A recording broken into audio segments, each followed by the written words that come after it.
Mother Russia.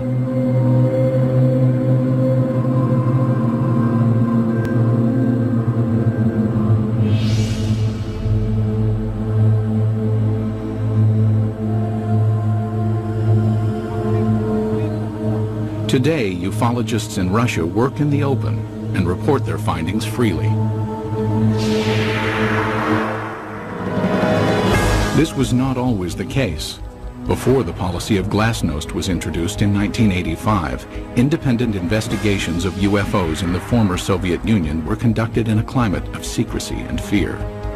At times, official government policy denied the existence of UFOs and any UFO activity, and prohibited anyone from reporting otherwise. The UFO research in the former Soviet Union was a very complicated matter because one had to deal with overall state secrecy. Meanwhile, the Soviet government was involved in covert UFO investigations of its own. We know that the Russian government studied this secretly for a period of 40 years. We know that they took it very seriously. We also know that there have been various attempts, including more recent ones, to put a spin on this to say, there's nothing to it. That's a bunch of baloney. The results of the Soviets' most far-reaching secret UFO study became public in the year 2000. The inquiry started in 1978 and took 13 years to complete. The investigative team consisted of top scientists and military experts, and was completely clandestine. Certainly, this collaboration between the Academy of Sciences and the Ministry of Defense was not paraded. I mean, formally, these studies were closed. Classified organizations took part in these studies. This research should have a secret character. Colonel Boris Sokolov was the coordinator of the investigation. Shortly after the fall of the Soviet Union, he met with American investigative journalist George Knapp. Sokolov told us that just as in America, 90 to 95% of these cases could be explained away, but the remaining 5 to 10% could not be easily explained. The 13-year Soviet UFO study scrutinized some of the most puzzling sightings in Russian history. In 1968, a cameraman documenting a test of a Soviet jet fighter noticed a huge triangular object in the sky. He focused his camera on the object and caught it on film. In 1977, an unusual aerial display sent tentacles of light streaming down over the town of Petrozavodsk. Some claim the event caused fine holes to be glazed in glass windows and concrete. In 1982, military personnel at an intercontinental ballistic missile base witnessed several brilliantly lit orbs overhead.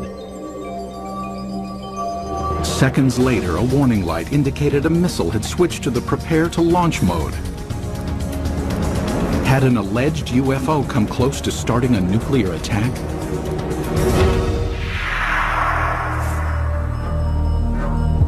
UFO sightings over Russia are not limited to the recent past.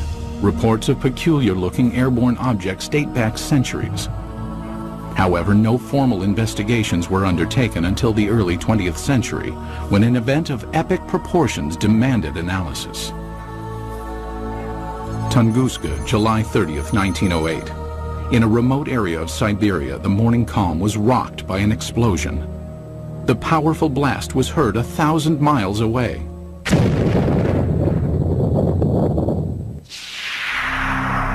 There was an enormous firewall blast, something on the order of 15 megatons of equivalent energy, which is roughly 1,000 times that of the Hiroshima blast at the end of the Second World War. This was an extraordinary event.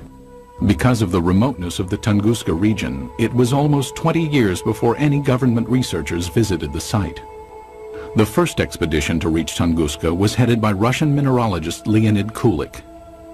When the initial expedition got to the Tunguska area in 1927, the natives were reluctant to show the scientists into the region because they thought the god Agdi had devastated the area because of the wickedness that was going on, and he had destroyed the trees, killed the animals. Kulik eventually convinced locals to direct him to the blast location.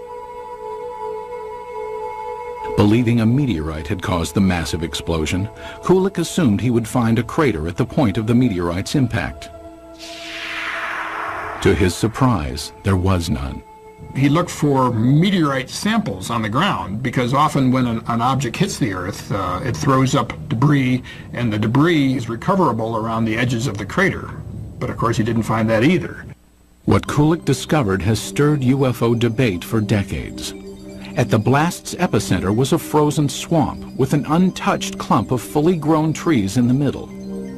Circled around the grove, 10 million dead trees lay in a symmetrical ring, seemingly mowed down by a cosmic scythe. So here we have an enormous blast site with no crater, no fragments or meteorites around the rim of the crater, and this radial pattern of burnt trees knocked down for some 20 miles in all directions.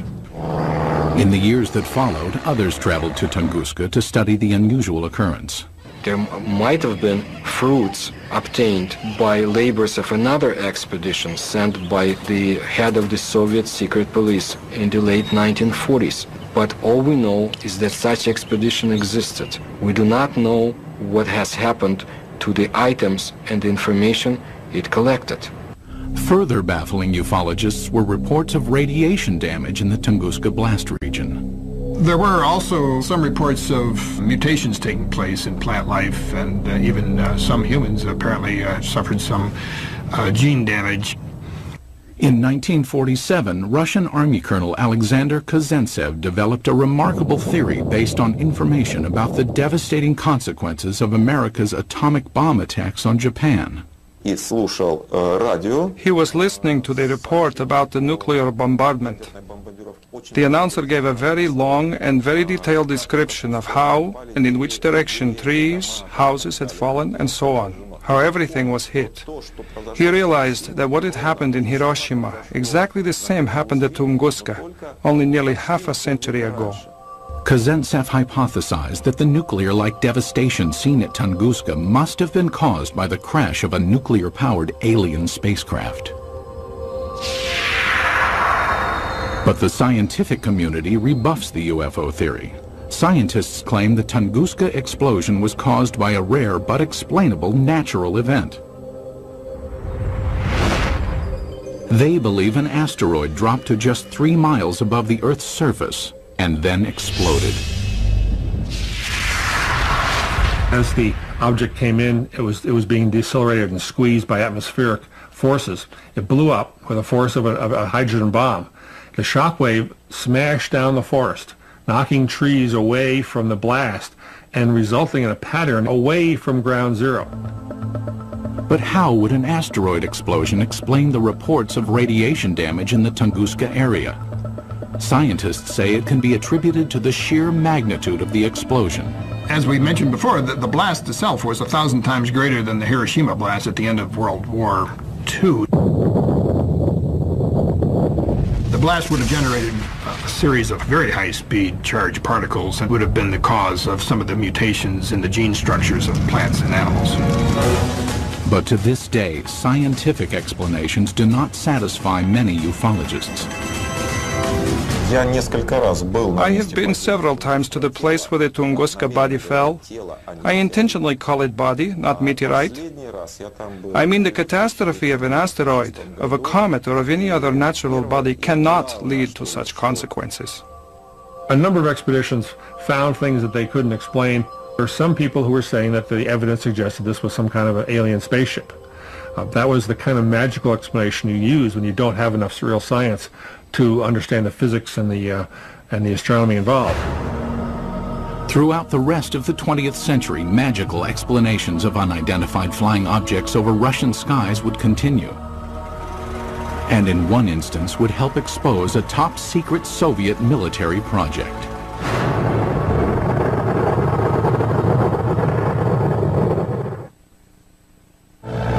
It was 1948. World War II was over, but the Cold War was just beginning. Soviet leader Joseph Stalin had initiated the Berlin blockade and directed his scientists to develop a nuclear weapon to rival that of the United States. It was during this period that some claimed Stalin grew concerned about UFOs. It is said his interest stemmed from reports of a 1947 UFO incident in Roswell, New Mexico.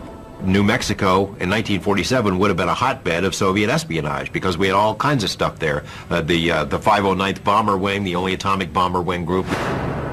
Purportedly, Stalin ordered Sergei Korolev, the founder of the Russian space program, to analyze information about the supposed Roswell crash and report his findings.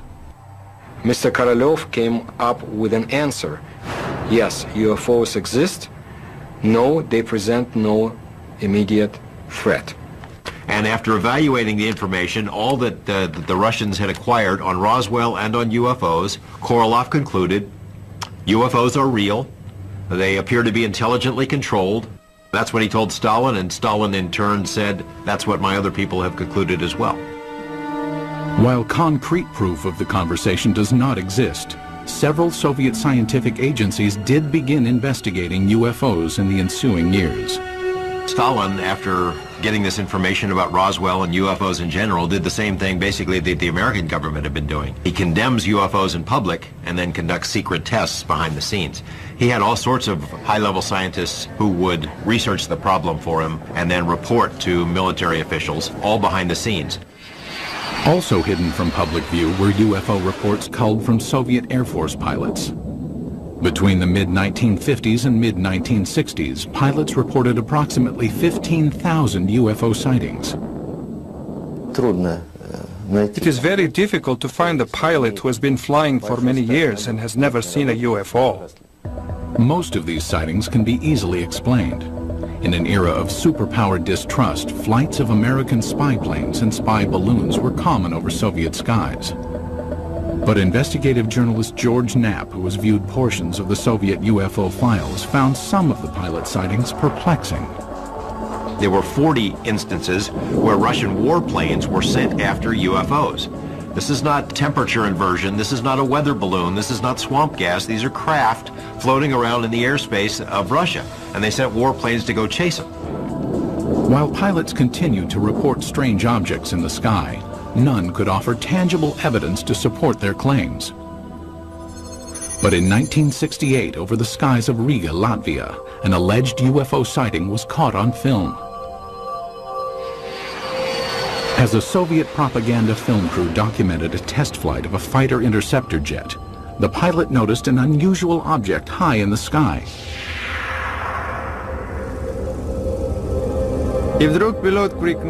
And suddenly the pilot shouted, "Look, film it!" We looked and saw a triangle at a tremendous height.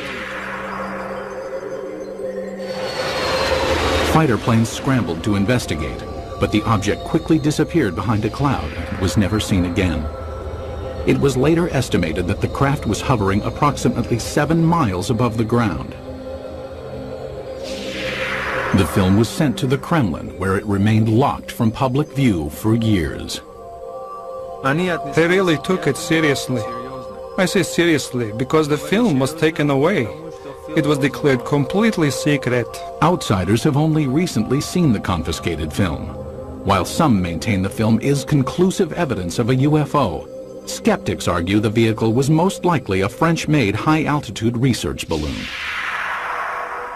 As secrecy enveloped all government discussions of UFO issues, an underground army of Soviet ufologists began to form in the USSR. They kept their studies concealed. Russians who study UFOs in this period report that they had a very serious feeling of threat from the Soviet government, that they were doing something which the Soviet government disapproved of. The leader of civilian UFO research was Felix Ziegel, the man considered the father of Soviet ufology. Felix Ziegel was a Soviet scientist. He was a doctor of mathematics and astronomy at the Moscow Aviation Institute. He made it his job to find out why are the strange objects or in the skies of his country. Ziegel challenged the Soviet system by conducting paranormal lectures, organizing independent UFO investigations, and urging Soviet citizens to report any and all sightings. His efforts were not without risk. We cannot say, of course, that people would be put in jail for it, but still Ziegel suffered. He was harassed both in his place of work, at the Institute of Aviation, and he was harassed by the state government authorities. Siegel and his investigators spread information about UFO sightings through an underground press network. Samizdat, private publications used to disseminate information, were strictly forbidden by the Kremlin. In his time, brochures were printed in a samizdat way. They were collections of observations and letters, typed in 5 to 10 copies. All materials were typed with the use of carbon paper.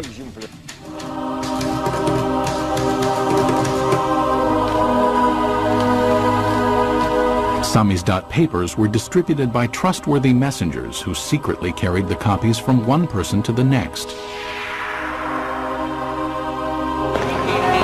UFO information circulated in this covert manner until 1967, when suddenly it seemed as if ufologists were given a reprieve from government censure.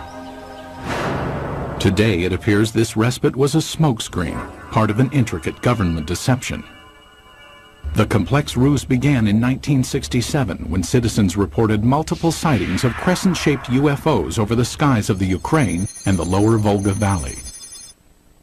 It was also seen as far south as the Caucasus Mountains, where many astronomers in observatories in the Caucasus Mountains would see these objects flying horizontally from west to east, crescent-shaped, heading toward the east. For reasons unknown at the time, the government allowed press coverage and independent study of the sightings. Felix Siegel was granted permission to form a government-sanctioned investigative committee made up of over 200 scientific and military experts. In October 1967, they convened at the Central House of Aviation and Cosmonautics in Moscow. Their goal? Determine the cause of the mass sightings. On television and in newspapers, Siegel's committee appealed to Soviet citizens to report information on UFOs. For the first time in Soviet history, UFOs seemed to be an open topic. It was like a breath of fresh air. Freedom of discussion about a forbidden subject was permitted to the Soviet citizens. And this was something unheard of. And alas, it did not last long. Within a few months of Siegel's televised appeal, the steel jaws of Soviet censorship clamped down. Reporting of UFOs was once again off limits. The subject was dropped from the controlled media, and Siegel's committee was ordered to disband. The committee was to encourage people to report. As soon as the reports began to gather, somebody in Moscow quashed the activity, canceled the committee, canceled publication of further works, and put a lid on it. Cries of a Kremlin whitewash were immediately sounded. Why the cover-up takes place, I don't know. Is there a cover-up? There's no question about it. But what they were covering up is the question. UFO buffs believe they were covering up alien visitations. I think the evidence is clear they were covering up descriptions of their own secret military aircraft and missile activities and satellite activities. Scientist and NASA consultant James Oberg came to this conclusion in 1977 after studying Soviet space vehicle launch patterns and comparing them to the dates of the 1967 sightings.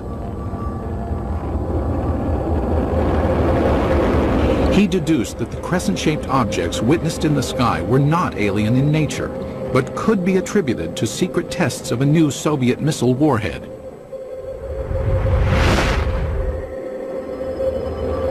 People in the area saw the rockets, especially at night, saw the streamers, the contrails in the sky, even heard the rockets. They were told by the government that there was nothing there, that it was not anything ours. It became a UFO phenomenon. Later dubbed by the Pentagon as a fractional orbital bombardment system, the Soviets had good reason to keep the tests secret. It was designed to sneak under our radar as a first strike weapon. It was one of these scary things that you only build it if you mean to make a sneak attack. It was also illegal to have such a weapon because in 1967, the U.S. and Russia and other countries signed a treaty forbidding the placing of nuclear weapons into orbit. But why, after crushing public dissemination of UFO information for years, did the government briefly loosen its restrictions in 1967? It appears now to have been a deliberate ploy to fool its citizens and the international community about the true nature of the sightings.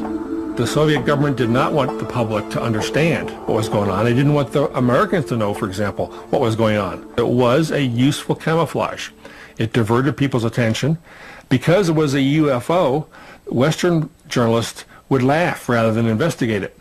The cover-up by the Soviet government is in letting people think they're flying saucers. The strategy backfired when the extensive UFO data collected by Felix Ziegel's committee was published in magazines. The Soviet government realized what these reports really were. They're military secrets. Not described accurately, but accurately enough to be of use to the CIA if they ever caught on. The government said, "Oh my gosh," and other things in Russian, and said no more UFO reports get published in the Soviet Union. For 10 years, public discussion of UFOs was effectively brought to a halt. But that would change in 1977 with the appearance of a strange-looking object over Soviet skies, witnessed by thousands of astonished citizens. September 20th, 1977. As dawn approached in the small Russian port city of Petrozavodsk, a spectacular aerial display lit up the skies. The incident would become one of the most studied UFO sightings in Soviet history. The phenomenon of Petrozavodsk is one of the greatest abnormal phenomena on the territory of our country. At approximately 4 o'clock in the morning, civilians and military personnel reported seeing huge star-like apparitions shooting in the sky. As it flew up in the sky, appeared to come over the city and then head off toward the horizon. People who were out in the streets of the town saw this blazing jellyfish streaming tentacles down from the saucer-shaped bright core. The impressive display lasted approximately 10 minutes. Witnesses claimed that a host of strange occurrences on the ground accompanied the sighting. They reported all sorts of phenomena. They smelled ozone, computers were crashing, drivers lost control of their vehicles and went into ditches. Perhaps the phenomenon most difficult to explain was the appearance of finely glazed holes in glass windows and rocks around the city. There is no explanation for this fact, but the connection is direct by the time parameters. There had been no holes before the event, and then they appeared. Witnessed by thousands, the aerial display above Petrozavodsk was impossible to refute. While the sighting remained a mystery to Soviet citizens, NASA consultant James Oberg quickly discovered its origins. Because of my connection with the space program and my knowledge of satellites and rockets, I was able to find out within a matter of hours. There was a rocket launching that morning from a secret space center north of Moscow at precisely the time people were seeing this UFO. The jellyfish-like display was triggered by the launch of the Cosmos 955 spy satellite. As the rocket engine contrails were backlit by the rising morning sun, it produced the tentacle effect observed by witnesses. So this what they call basically the smoking gun of Soviet ufology. They call it a Medusa, or jellyfish UFO, because it was streamers of light coming down from the streamers in the rocket engines of the rocket, as it turned out. As with previous mass sightings, the government had ample reason to keep the truth hidden from Soviet citizens. The satellite was launched from a secret military space center called Plesetsk, one of several undisclosed missile bases scattered throughout the Soviet Union. Most ufologists accept the satellite launch as the cause of the aerial display. But many argue it does not fully clarify the mystery. How shall we explain the appearance of some beams that burnt the glass? When the pieces of the glass were analyzed at the Institute of Metrology in Moscow, they concluded that these holes resulted from badly glazed window glass. That is, a purely technical defect took place. I do not believe that the launch of a secret military satellite would explain the holes that were made in the glass. My personal opinion, no, this was not man-made technology that's responsible for such effects. There were some reports of holes being drilled into glass window panes and in paving stones. I saw those reports. I can't explain it. And all these sorts of additional phenomena, these additional reports, are typical of what happens when people see a very sudden, shocking sight in the sky and look around them for corroborative evidence. Most of the time, it's irrelevant, independent, and sometimes even imaginary. While the mysterious holes might never be fully explained, the Petrozavodsk incident had much deeper consequences inside the walls of the Kremlin. The upshot of this incident was the decision of the Soviet government to create a secret program to study UFOs. In the weeks following the Petrozavodsk sighting, the Soviet Academy of Sciences received inquiries from several European nations concerned about the nature of the event.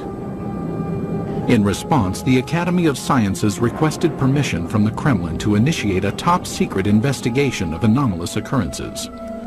Although aware the majority of these events were not paranormal in nature, the scientists admitted in their request that they could not provide a scientific basis for all UFO sightings. The Academy of Sciences can neither ignore or explain the paranormal phenomena similar to that observed in September 1977 in Petrozavodsk. The program was organized to show that we did not know the answers to these questions and would be studying it on the scientific level. That was the way the official scientific program for studying abnormal phenomena and extraterrestrial flying objects started its work in the Soviet Union. In 1978, the investigation that later became known as Institute 22 was formally started. The study lasted 13 years and was completely concealed from public view. But why did the Soviet government spend time and money to investigate a phenomenon it already knew the origins of? There's really no surprise that the Soviet military, even if they understood the nature of most of these reports, would still investigate them. The Soviets traditionally spied on themselves as severely as they spied on the West. If they already knew that these are missile tests, why do they have to have a nationwide study behind the scenes? I mean, it's not like the results of the study were ever going to be published anywhere. It was a secret. So it makes no sense. While the rationale for the beginnings of the study is still debated, there is no doubt the scope of the investigation was far-reaching. The Institute 22 inquiry was conducted jointly between the Soviet Academy of Sciences and the Ministry of Defense. It was very useful for the Academy of Sciences to collaborate and to carry out studies together with the Ministry of Defense, because naturally it was much easier for the Ministry of Defense to get the information we had no access to. The armed forces were ordered to study what, if any, influence possible UFOs might have on the proper functioning of technical military equipment. In addition, hundreds of thousands of sailors, soldiers, and pilots were recruited to watch for and report on UFOs. No one was told why the reports were being taken. The Ministry of Defense has an enormous observance potential. First, military units are located all over the country. Second, unlike civil organizations, an order from the Minister of Defense is sufficient for making a potential viewer of each military man, and this was done. Every single unit in the vast Soviet military empire had to comply with this study. That is, any UFO, any anomalous object, any ball of light, any strange thing in the sky whatsoever had to be fully investigated. Scientists were directed to investigate the physical nature of alleged paranormal phenomena. The data collected by the military and scientists was analyzed in a lab located in a nondescript building in a suburb of Moscow. The personnel of the laboratory were not numerous. Not more than 10 people, and this number was never exceeded. But the specialists from almost all the scientific areas worked there, from a physician to specialists in radioelectronics, meteorology, and astrogeophysics. Practically all the specialists were represented there. It was done in order to study all possible aspects of UFOs.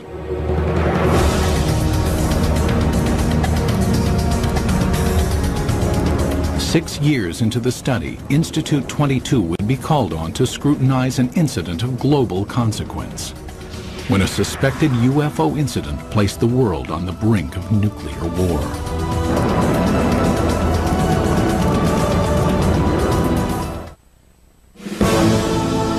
The early 1980s were a time of tense relations between the Soviet Union and the West. The era of détente had ended, and the Russian landscape was studded with intercontinental ballistic missile silos. Each contained nuclear weapons aimed westward. It was at one of these silos that a reported UFO incident caused a nuclear scare. Today, this ICBM silo in the Ukraine is deserted, dismantled in compliance with a nuclear arms reduction treaty between the US and USSR. But at this silo in 1982, something went terribly wrong.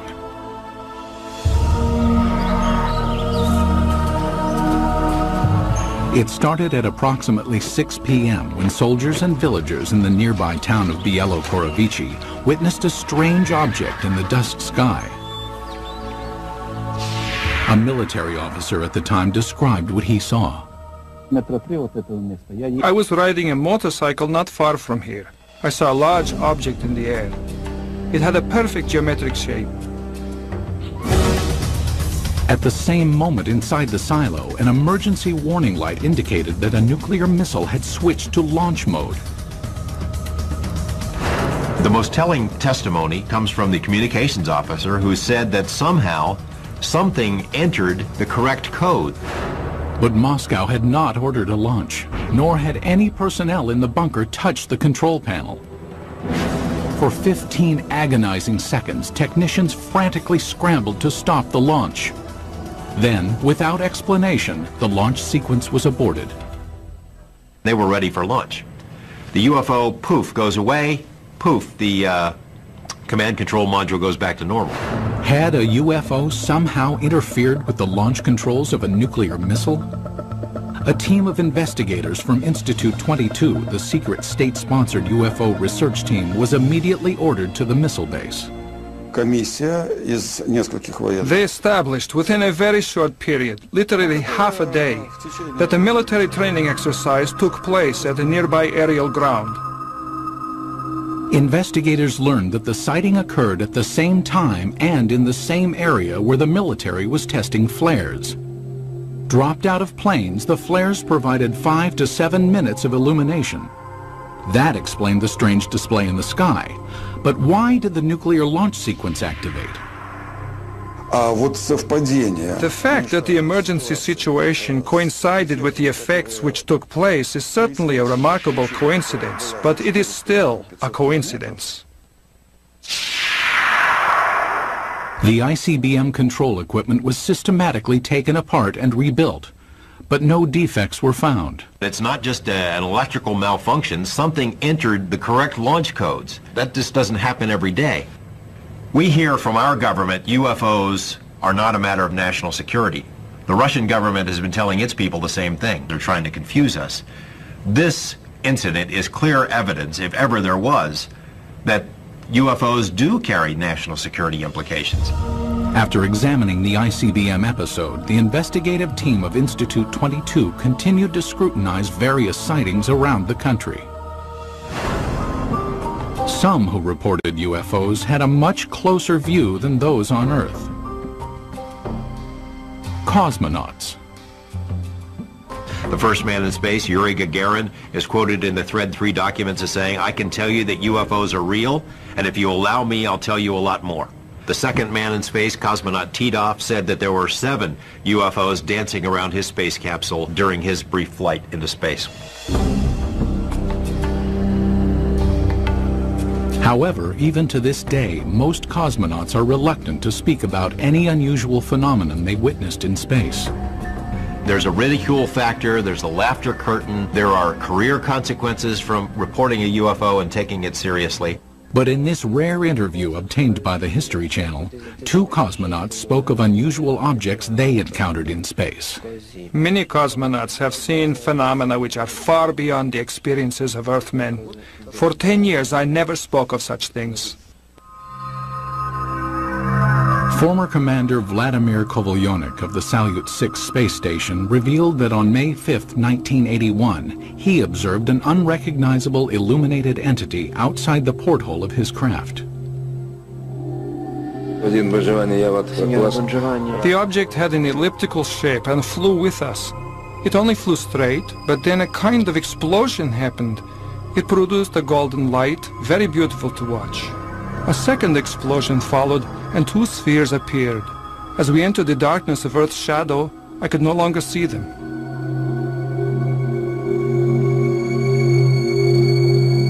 On a Mir mission in 1991, cosmonaut Musa Manarov managed to videotape an anomalous object during a routine docking procedure. I was looking out the biggest window. It was directly in front of me. I am familiar with the construction of all spaceships, but this was different. There is ongoing debate about sightings of unidentified objects by cosmonauts and American astronauts alike. Skeptics insist there is enough debris left in orbit to constitute a plethora of unusual sightings.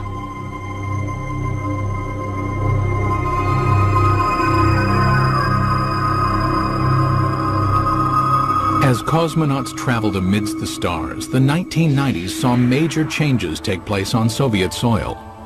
When the walls of communism crumbled, American UFO investigator George Knapp ventured to Russia, hoping to discover just what secrets the Soviets had been hiding about alien encounters.